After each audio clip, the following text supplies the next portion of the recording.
નમસ્તે friends, day number 33 અને ચર્ચા કરી રહ્યા છીએ હેપી એટલે કે ખુશ. જો અહીંયા આ બેન જે છે તે પોતાની જાતને એકદમ ખુશનુમા વાતાવરણની અંદર રજૂ કરી રહ્યા છે. એકદમ સરસ મજાના પોઝની સાથે કહે છે કે બધું મળી ગયું, એકદમ આનંદિત છે.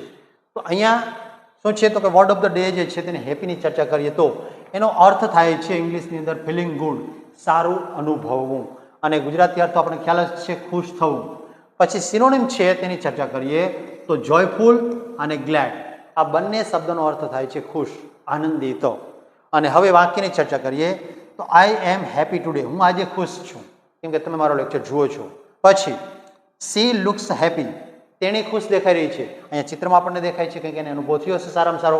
પછી વી આર હેપી ટુગેધર. આપણે બધા સાથે રહીએ તો ખુશ રહીએ, એટલે કે અમે સાથે ખુશ છીએ. તો તમે કઈ બાબતની અંદર સારી રીતે ખુશ રહો છો તે કોમેન્ટ મને ચોક્કસથી આપશો.